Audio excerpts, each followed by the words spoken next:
10 de la mañana con 4 minutos en toda la región de Magallanes y Antártica chilena, 10 con 4 en Magallanes, 9 con 4 en el resto del territorio nacional. En la capital de la región, en Punta Arenas, a esta hora hay 1 grado bajo cero. Hay anuncios de algunos chubascos de nieve en el transcurso de la mañana o cercano al mediodía. La sensación térmica en estos momentos en Punta Arenas es de -3, cielos nublados, -2 en Natales, -3 en El Paine, -2 en Porvenir, -5 en Cabo de Hornos, Puerto Williams, con sensaciones térmicas en gran parte de la región de Magallanes que se acercan a los -5 o -6 grados bajo cero. O sea, -6 o 5 o 6 grados bajo cero de sensación térmica. Tengo el placer de saludar a esta hora al ex fiscal nacional, el abogado Carlos Gajardo. Carlos, ¿cómo está? Buenos días. Un gusto de poder conversar, de dialogar un poco desde Magallanes hacia el resto del territorio nacional. ¿Cómo estás, Carlos? Buenos días. Buenos días, Mauricio. Muchas gracias por la invitación a conversar. Hemos estado viendo videos de usted también de lo que ha sucedido en términos de actualidad, en términos de política, en términos de lo que está viviendo el país, en todo ámbito, Carlos, en las últimas semanas. Y quiero partir algo que también le planteaba ayer cuando hacía la producción para poder conversar hoy día respecto de la credibilidad en las instituciones. Es un tema muy profundo que pocas veces se conversó, pero en los últimos meses yo diría que casi es la punta del iceberg de lo que está sucediendo hoy en día. ¿Cuál es su punto de vista, Carlos? Bueno, totalmente, y creo que por eso es tan difícil avanzar en soluciones.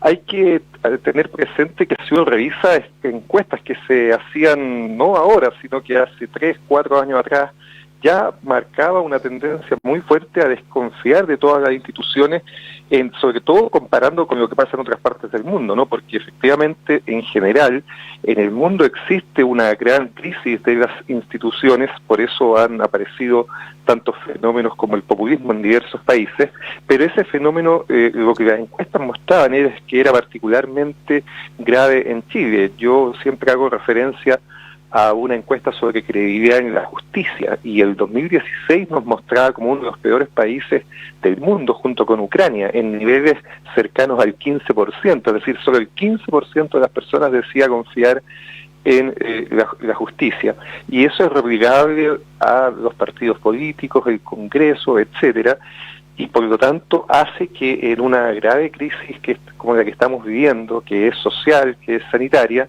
la solución sea mucho más compleja, porque las soluciones que propone y que intenta establecer e implementar el Estado, ya sea el gobierno por sí solo o incluso cuando cuenta con el apoyo del Parlamento, son tremendamente complejas de hacerlo, porque la ciudadanía en el fondo descree de que efectivamente esas soluciones estén considerando el bien común, y más bien tiende a pensar que muchas veces, y probablemente en muchas de ellas así ocurre, más bien están cautelando intereses particulares.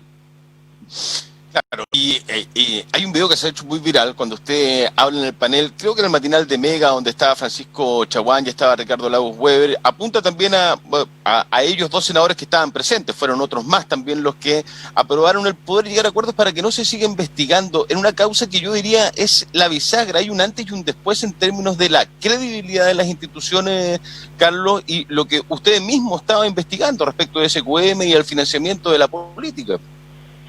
Bueno, yo coincido con ese argumento. Yo creo que efectivamente el descubrimiento de los hechos que mostró el caso Penta, SQM y Corpesca fue tremendamente brutal, porque dio cuenta de una relación extremadamente incestuosa entre los políticos, buena parte de ellos, y las empresas, y la manera entonces en que se financiaba las campañas políticas, y ahí a uno le empezaron a encajar muchas piezas del puzzle. ¿Por qué era tan difícil, o es tan difícil en general, ingresar al círculo político? ¿Por qué las campañas eran tan multimillonarias?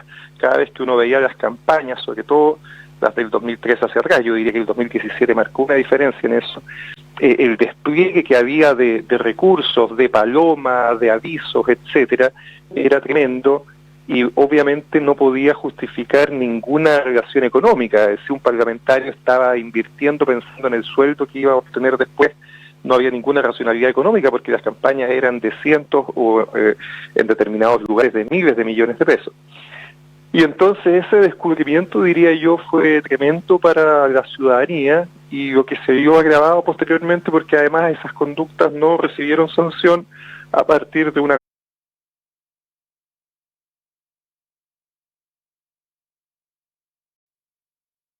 acuerdo bastante explícito que hubo en la clase política para que esta causa no siguiera avanzando, y eso se concretó mediante la elección de un fiscal nacional, el actual fiscal nacional, que fue, yo diría, estuvo de acuerdo con ese propósito, y por eso, tras su nombramiento, ellas no siguieron avanzando. Entonces, claro, usted hace referencia a un encuentro que tuvimos en un matinal con parte de los senadores que aprobaron ese nombramiento, y yo se lo recordaba, ¿no? Haciendo presente básicamente que la responsabilidad que hoy día tenían ellos era mucho mayor, justamente por esto, porque en su momento no habían estado a la altura para resolver un conflicto que requería, diría yo, muchas mayores dosis de justicia que las que hubo. Tuvimos mucha verdad, supimos muchas cosas, pero después de la verdad tuvimos mucha impunidad finalmente. Buena parte de las personas involucradas en esos hechos incluso siguen hoy día sentados en el Parlamento. Por cierto, ¿se sintió frustrado, Carlos?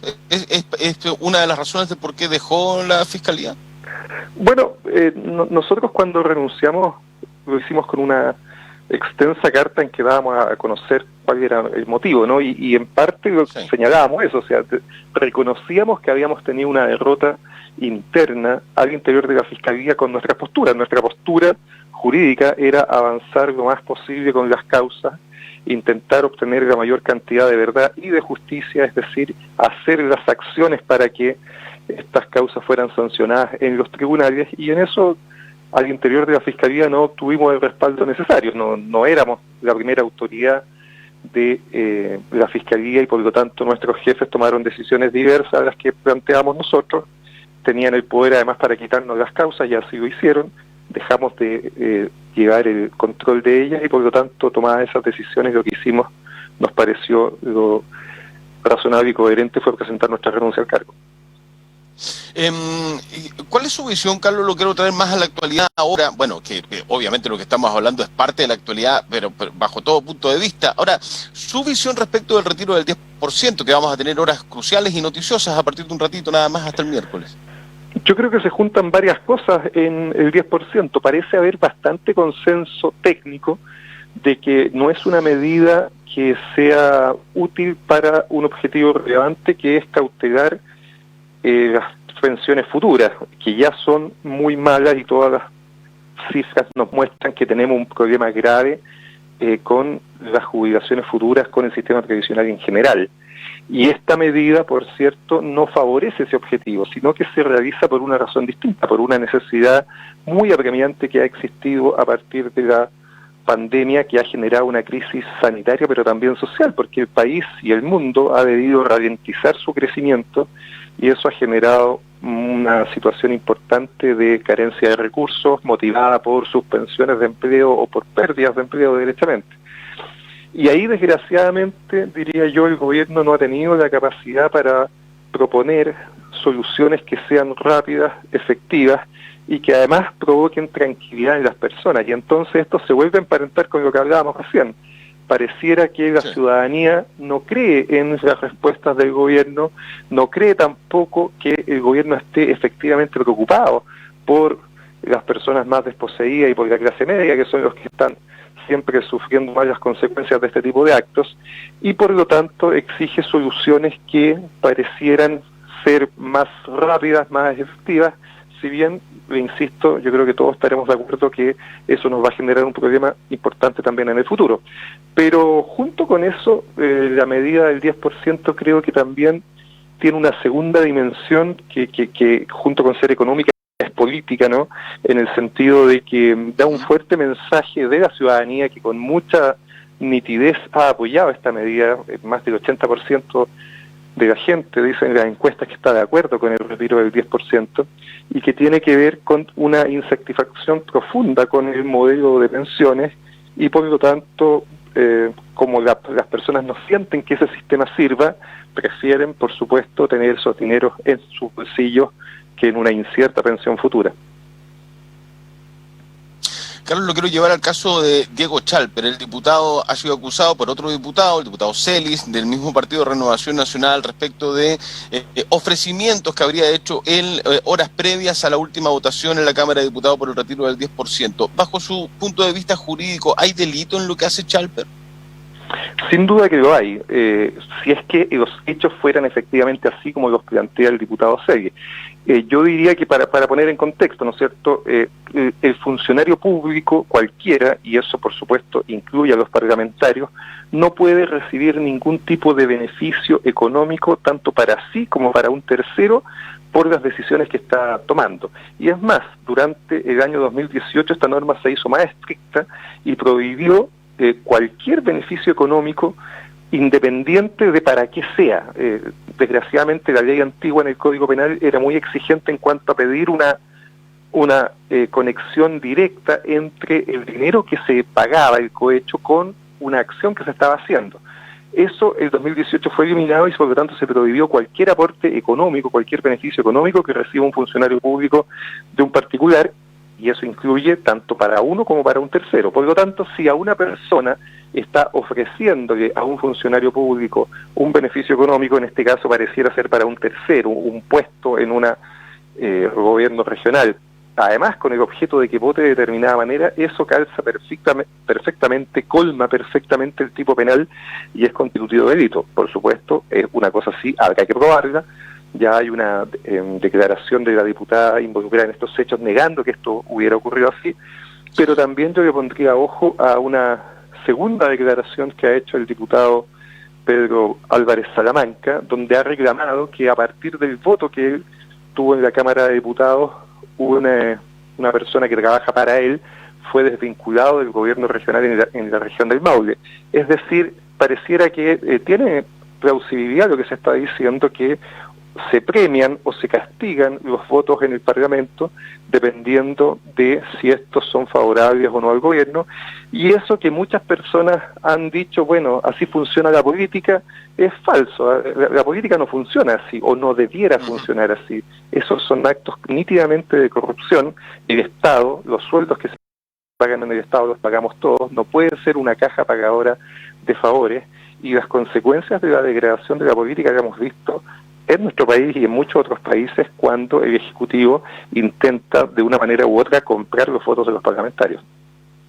Yo comparto esto de que, porque se escuchó, se leyó mucho en redes sociales, en otros medios, de que la política es así, la política es sin llorar, hay que tener cuero duro o cuero de chancho, como se dice en buen chileno. ¿Cuántas veces lo ha escuchado usted también? Todos lo hemos escuchado, pero yo comparto y aspiro a eso también en términos como un habitante más del territorio, de que la política se haga de otras maneras de la que se ha venido haciendo o de los que nos hemos venido enterando en los últimos años, ¿no? Más transparente, mucho más cercana a la gente, pero no que exista este aire de corrupción cuando uno camina por la calle, que siente, cuando habla de política, siente eso que no debiese ser, aunque se diga por parte de algunos sectores que la política siempre ha sido así. Bueno, si siempre ha sido así, es hora de cambiarla, ¿no?